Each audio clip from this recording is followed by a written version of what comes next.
So we've arrived here in Regneville-sur-Mer. As you can see, beautiful beach, beautiful sunny day. We've got some monuments and some castles, forts, chateaus, everything in this video.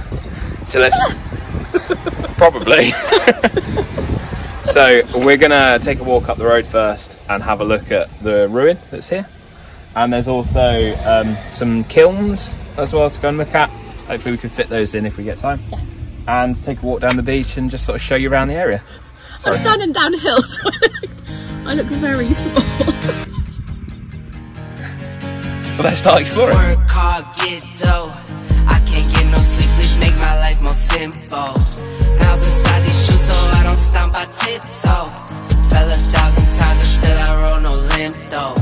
But I wouldn't trade a thing for what I have. I go hard, do what I need to make it last. They say the good die young, I hope I'm bad. Cheers to my past, I'm doing great now, just in case they ask. In the booth and I lay it down, I might take a nap. And they thought I was playing around, now it's up like my tax. Living fast, over limit on the freeway, hope no cops pass. Had to dip off for a minute, yeah that's my bad. But I can't stay for too long, I gotta go, I gotta go. I grab my backpacks, yeah adios. I drop the clutches, land the... You want to talk? Or? Yeah. So the chateau here, the castle, was originally built in the 12th century, so it's very, very, very old. Very, very, very old. Yeah, well, it is, isn't it? And, oh, that was a loud pigeon. Sorry. And it was rebuilt again in the 14th and 15th centuries. It wasn't actually destroyed, it was commissioned to be deconstructed in 1637. And just behind us are the old stables. You can't actually get in, it's all fenced off, but it's quite nice to see. And they seem to do, if I just turn around here, they have a stage and all of these like umbrellas, and they do like shows. They've just had what I could tell was a blues show and a drama act of some description. So they do festivals and music things, and it's worth checking out their website and see if there's anything. And yeah, it's quite an interesting place to come. But I wouldn't trade a thing for what I have. I go hard, do what I need to make it last. They say the good die, you don't know I'm bad. They say the good die, you don't know I'm bad.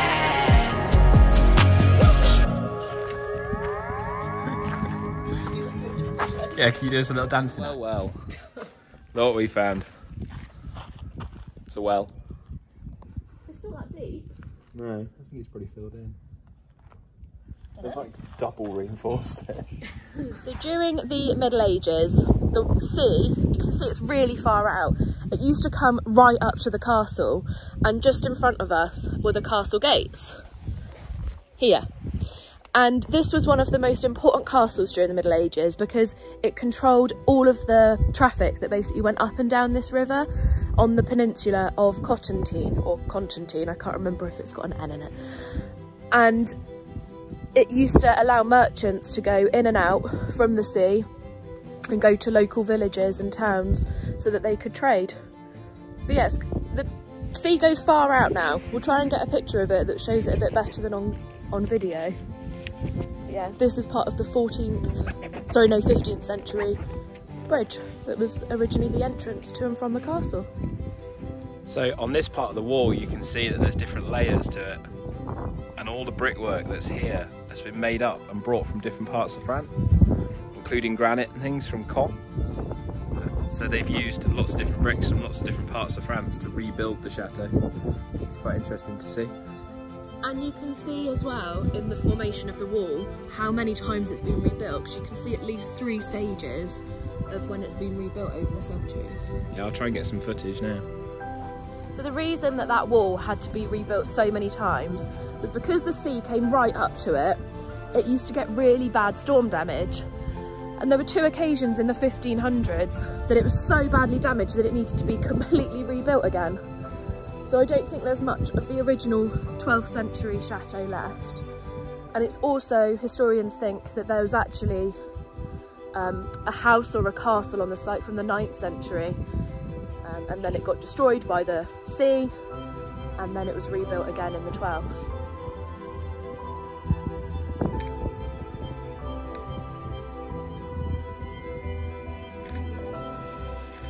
So just behind us now is the 14th century keep, and you can still see, I don't know if you can actually see it on video, there's a hole up here, a doorway, and there's two little, what do they call them? Stone supports. Yeah, they're like stone supports that had a balcony on it. And this castle was actually saved, I need to turn around because the sun's in my eyes, sorry. It was saved from demolition. Louis XIII ordered loads of castles around France that weren't of any strategic importance, so places that weren't on borders or needing for battle. He ordered loads of them to be decommissioned. This was one of them, but it was actually saved, and it was decommissioned about 12 years later. The keep was blown up, it was filled with loads of gunpowder and blown up, and it's managed to stay standing like that. They say it's defying the laws of balance because of how well the lime mortar adhered everything together. It's 2 meters thick at the bottom and 20 meters tall, so it is pretty big. It is quite impressive.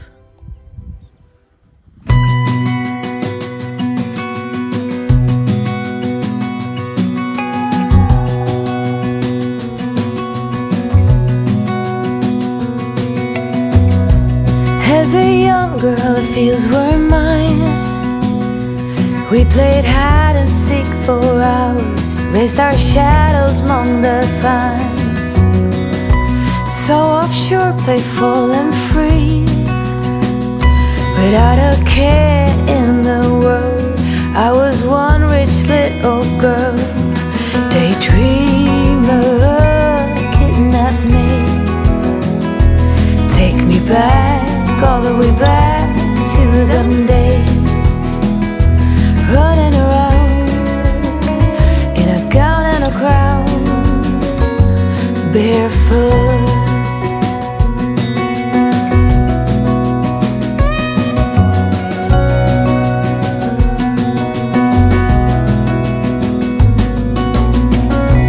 No mistake ever kept me late. We spent summers catching fireflies and winters on our skates. One big smile across my face. We used to So that was a really interesting castle. You can still see it just behind me. There is loads of parking here in Regneville, but it does get super busy in the summer. It's all just sort of on-street parking. You can see us just parked here. And this castle, free to visit. It's free to park. I'll put in the description the what 3 words. And I'm pretty sure there's loads of like park ups for camper vans and stuff here as well. And there is just a little campsite just to my right. But it's absolutely beautiful place to be. If you are, I know I say this all the time, if you are ever in the area, this is somewhere to come. It's a beautiful estuary. The tide doesn't come that far in. I think it's out at the moment. It's just a nice place to be. daydreamer, kidnap me, take me back, all the way back to them days. Daydreamer. Okay, so we've just driven up the road about 1 kilometre, only because we're a bit strapped for time, because I am supposed to be at work this afternoon. But you can walk up the road. There's a car park directly across the way, and it looks a bit odd, but these gates here, they are open. We haven't broken in. That we know of. That we know of. So it looks like normally there's a cafe, and this is part of the Maritime Museum as well here. But we've come to look at the kilns, which I can show you on these pictures here. This is what we've come to look at. So we've come to have a look around and obviously bring you guys and have a look. We'll put the link in the description where the car park is as well. It is again free. I don't know about the Maritime Museum. I imagine the Maritime Museum's probably a small fee, but I can't imagine it's too much. But yeah, let's have a look around.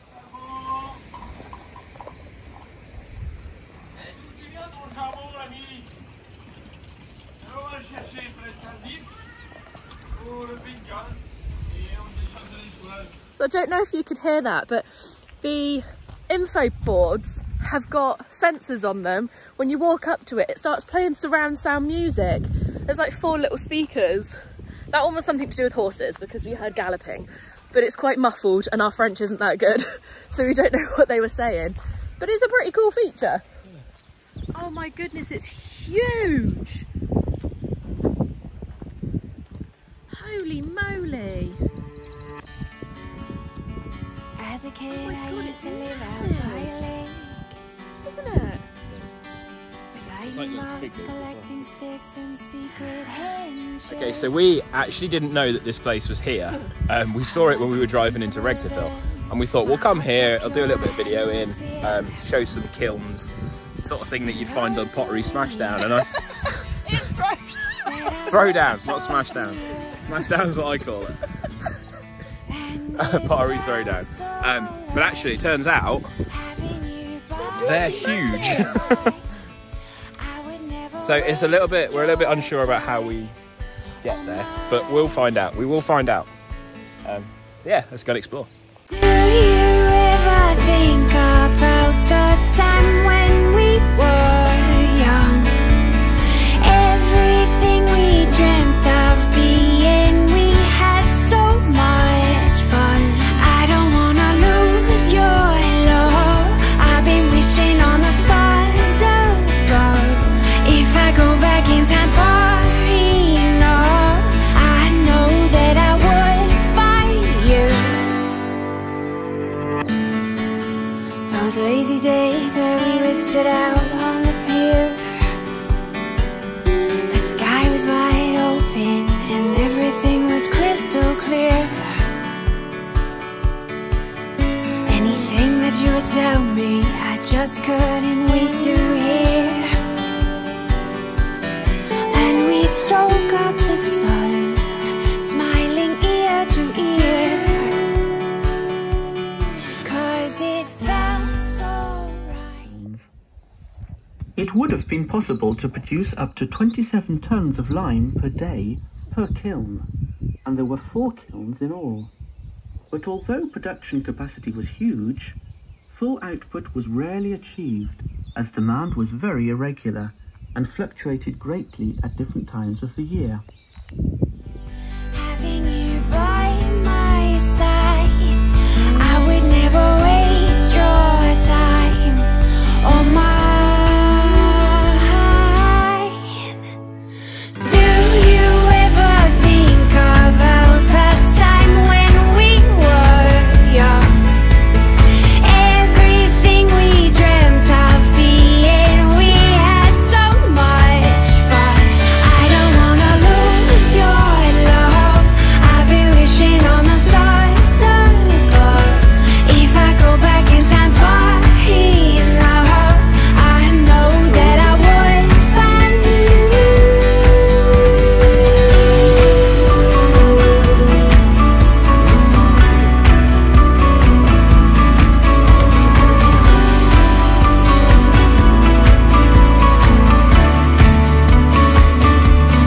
I don't wanna lose your love.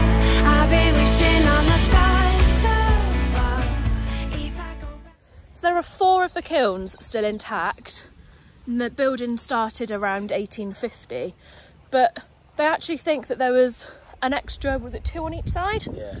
So this would have been a really, really big site. It's very impressive, it's huge. There is a walk back up the way we just went that goes down to an open quarry. Yeah. You can have a look around, and from what we can see, it goes for quite a long way. We unfortunately don't have time to explore it today, but check out our Instagram account. Yes, I'll put the links here, Just about to say that. because we'll come back, come take some photos and have another explore. Yeah. But yeah, check out that and see what we can find out on there. Really interesting, and all the info boards do have an English speaking button. Brits living in France.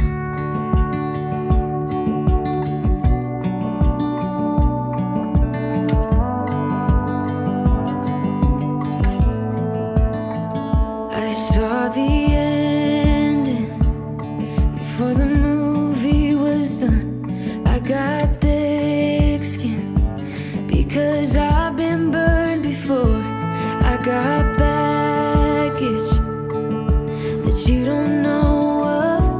Learn the hard way not to trust anyone.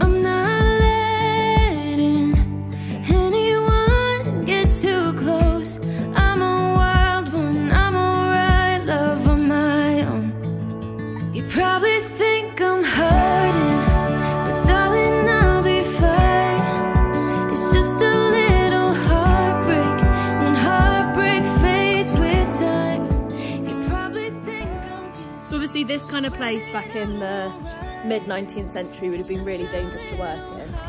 There was a little info sound thing back there that said workers used to work 12 hours a day, 6 days a week, and they used to make 170 pence a week.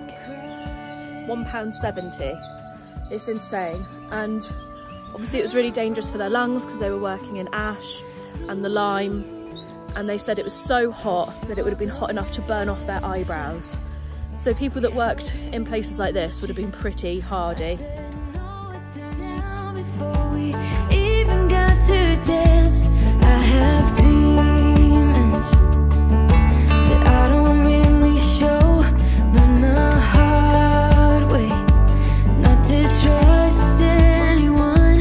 I'm not letting anyone get too close. I'm a wild one, I'm alright, love on my own. You probably think I'm hurting, but darling, I'll be fine. It's just a little heartbreak, and heartbreak fades with time. You probably think I'm broken, I swear that I'm alright. It's just a little heartbreak, and heartbreak fades with time. You probably think I'm hurting. Ooh, but cowgirls don't cry.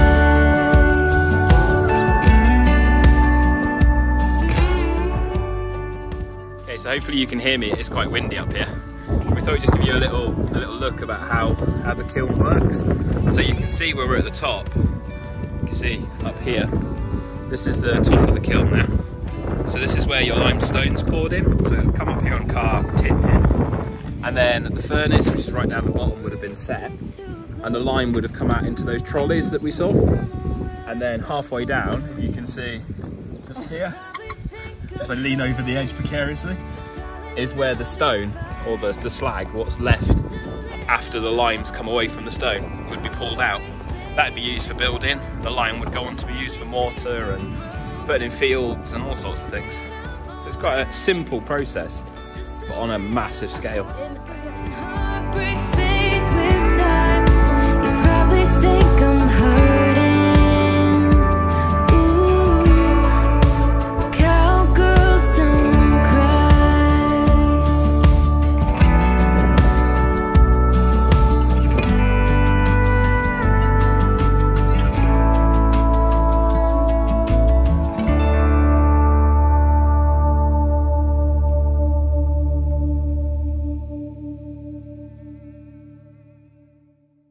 Okay, so that was a pretty amazing place. Yes, very. Definitely one of those surprising finds, should we say? Well, considering we didn't even know it was there. No, and there's apparently 4 or 5 more kilns spread out around the area. So we're going to endeavour to try and find a few over the next coming weeks, which will be quite interesting. Unfortunately, the Maritime Museum is closed. I think it's very much a seasonal thing, so we can't check that out.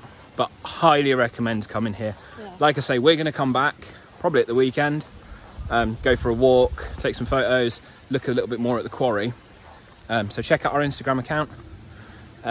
Thank you to everyone for watching. Yes. And of course to all our new subscribers. It's really nice to see the channel grow, which is really good, makes it worthwhile. I know I keep promising as well that we're going to talk about next year's little trip. We will talk about it. We will keep keeping you guys in suspense a little bit longer.